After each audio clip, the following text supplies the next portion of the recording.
When we talk of inheritance, we are talking of three main ways you can leave your family.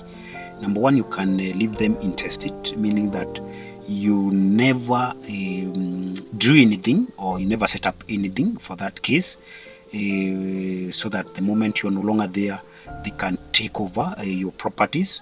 You can also die testate, meaning that you had already written a will, so that when you're no longer there, they have something to refer to. And finally, you also can set up something called a trust fund that no one should know what you are doing, not even your wife, if you indicate, or not even your spouse, let me call it that way.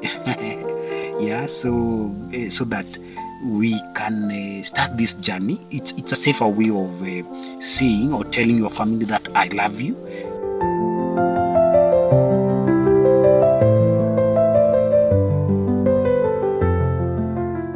Ladies and gentlemen, I want to take this opportunity once again to thank you for holding us accountable, keeping track of whatever we are doing. And today I want to be quite brief, but a bit different from the conversations we've had before. And I want to share an experience I had last week of one of my clients who asked me what I think of inheritance, and we started having a discussion of the best way or the alternative way of planning for inheritance. And so I want to share this because I had also invited an expert on that area. And what I discovered is that we have so many ways of planning for inheritance, and it's an important and a critical stage to really look at. But as you all know, majority of Africans don't really want to discuss those matters because they think that the moment you start discussing that, it's like a bad omen, or you are planning on exiting. But contrary to that, I would really suggest that you start having this discussion, especially the young guys. We could be having a parent who don't want to have that discussion. In a wiser way, you can introduce that so that they can start thinking of what would really happen if they slept and possibly never woke up. So basically, when we talk of inheritance, we are talking of three main ways you can leave your family. Number one, you can leave them intestate, meaning that you never drew anything or you never set up anything for that case, so that the moment you're no longer there, they can take over your properties. You can also die testate, meaning that you had already written a will, so that when you're no longer there, they have something to refer to. And finally, you also can set up something called a trust fund. Each one has their disadvantages and also their advantages. Number one, if you die intestate, it means you never spent money. Yeah, you never spent money on that.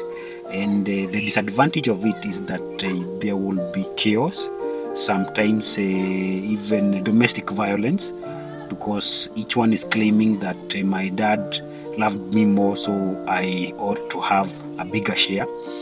But when talk of a will, which is also a better way of managing your inheritance, a will, it's done in presence of a lawyer, indicating what percentage is taken by who and at what particular stage of life, because we know that a child may not really be entitled to managing this.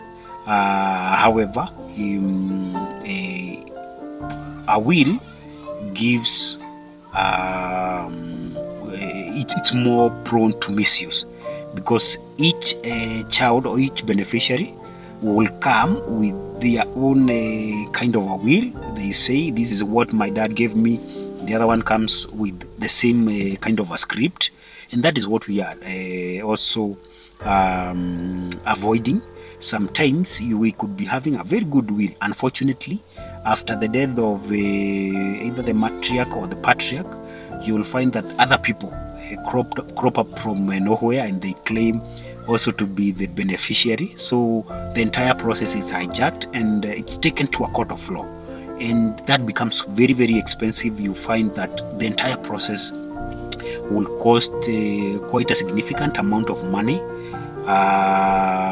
to the detriment of the family share.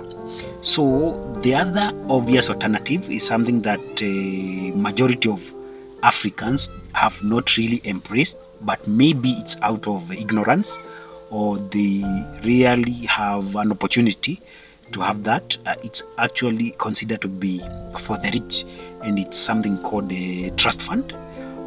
When you talk of trust fund, I don't want to compare it head to head with a will, but what we all know is that a will may be, most of the time, it ends up in a court of law.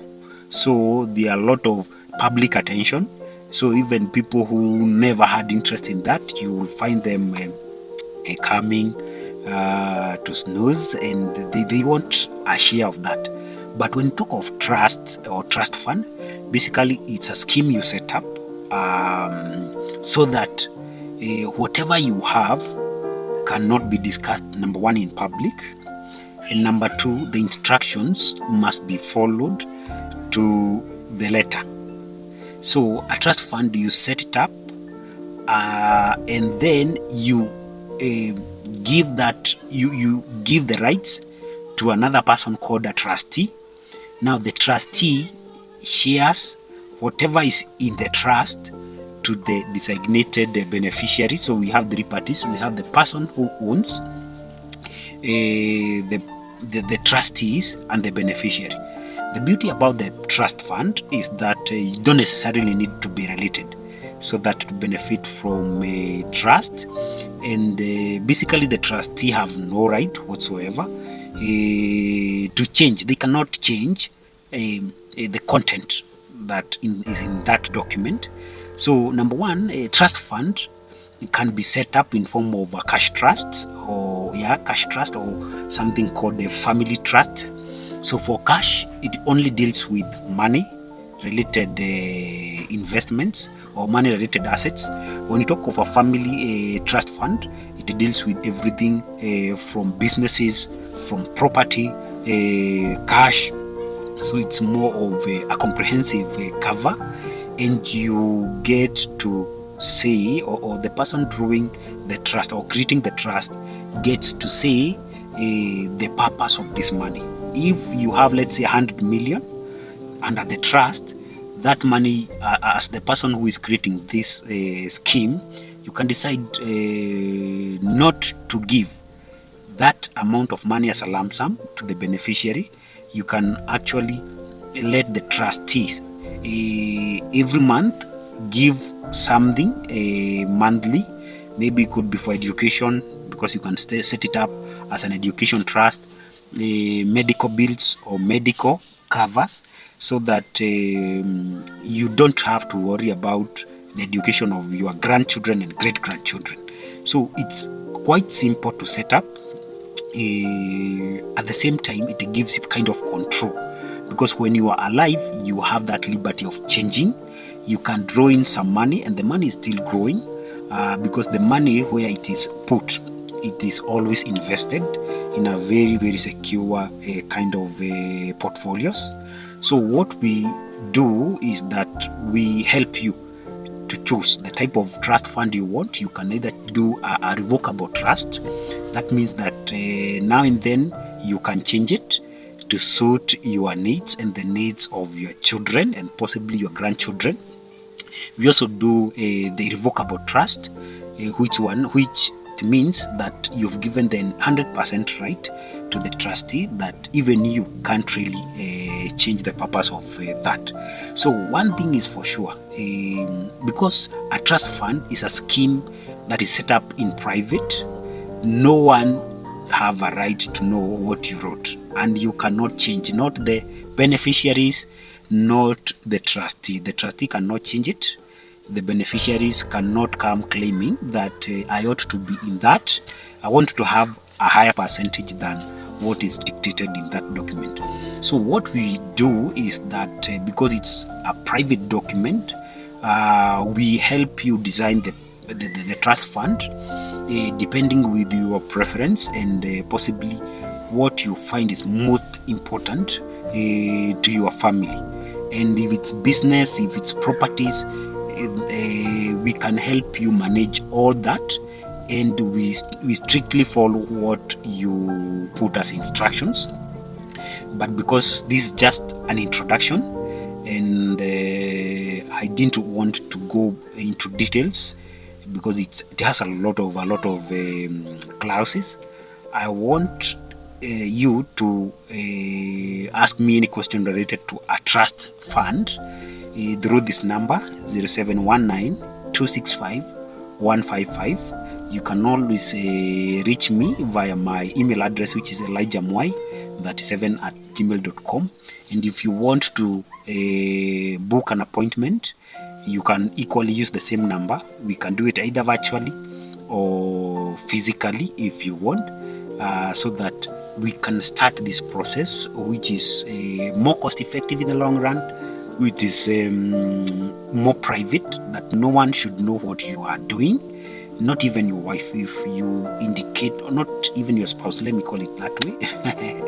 Yeah, so that we can start this journey. It's a safer way of saying or telling your family that I love you and I want to safeguard your future and the future of those who will be named possibly after me. If you are Mwai, you can say that in the entire generation, anybody who is named after me